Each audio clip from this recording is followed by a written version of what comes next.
City Prep, Prof, no? May lakad lang. Hindi kasi gusto ko kayo i-update. As you all know, uh, we nagawa namin ng paraan yung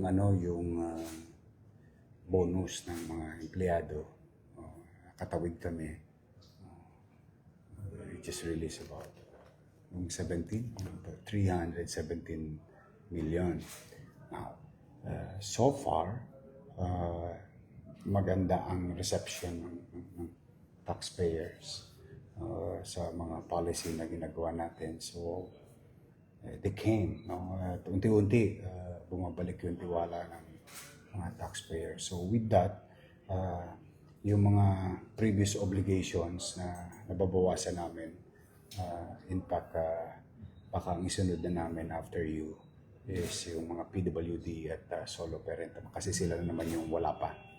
But I just want to inform you that your city government's obligation as an assistance to our partners in the national government, particularly judiciary. So, sana si Paul.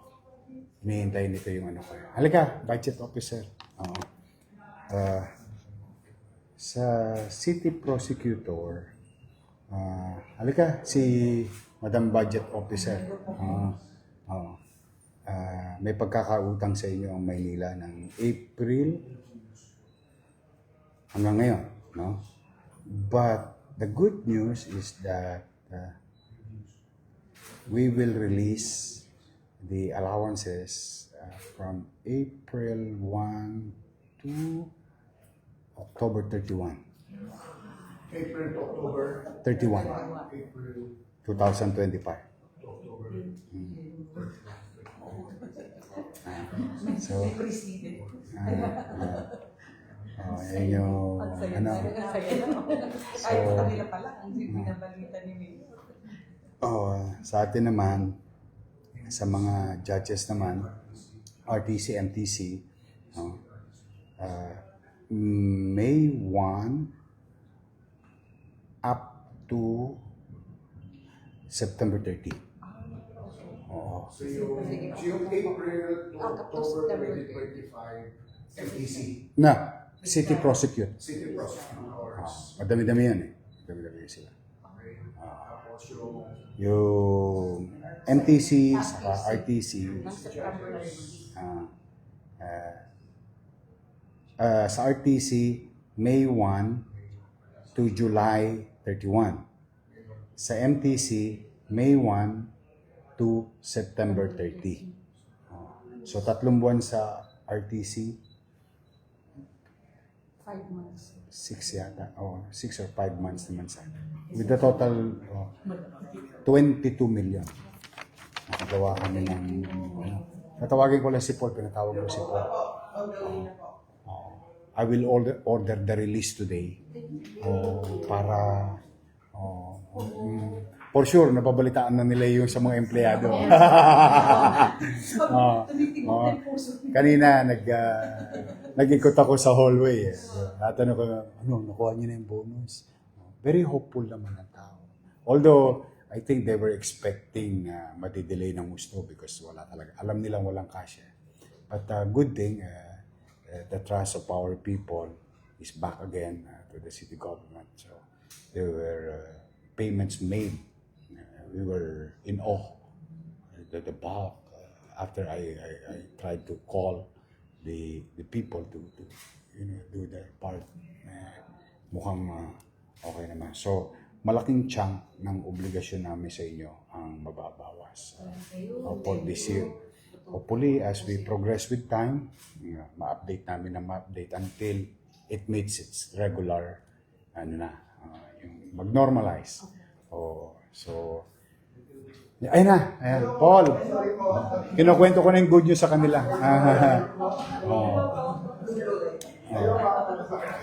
So, Paul, i-parelease mo na. Thank you. Nasabi ko din sa kanila po sa RTC, ipa-update.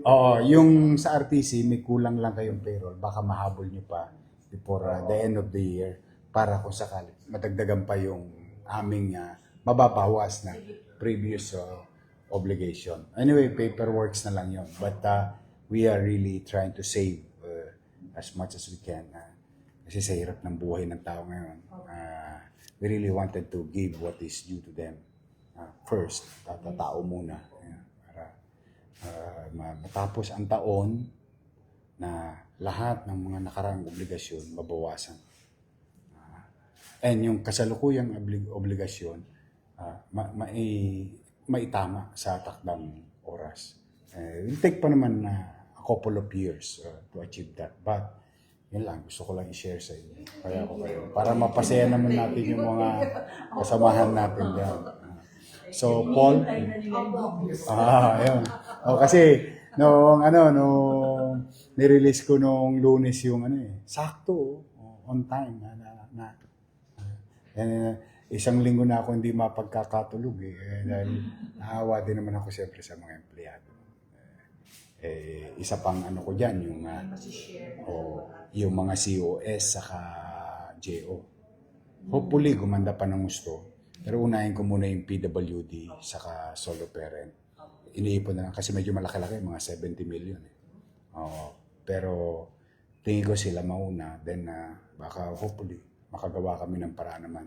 Naawa din naman ako sa mga JO saka contract of service. But we cannot promise them until we hold it. But for the meantime, doon muna kami sa mga based on track ng available ng cash. So yun lang, I'm happy to inform you. Kayo nang bahala magsabi sa kanila. Ang tabayanan nila, an hour? Talaga? So, check na sila sa mga ATM. Tapos, sa RTC, kung meron pang kulang, kasi ready naman na kami. I think nagkulang lang sa papers. Yung na-submit.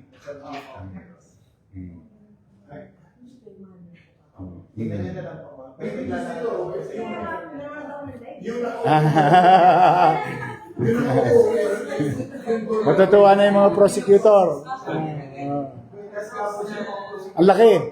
Sinabi ko nga, ang laki. Ang laki.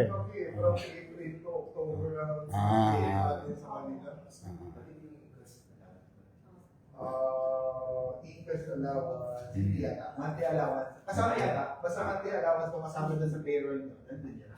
Kung ano yung sinabit yung payroll, tinugon namin. Ngayon, yung kulang na lang, Paul, baka nandun lang sa mga matter of offices na lang yan. Pwede pa natin may habol, madagdagan sa RTC. Sa amin yung liaison ng para po ma-assist namin sila. Para malaman namin. Then I'll sign it so that you can release it. Sige. Ayun lang.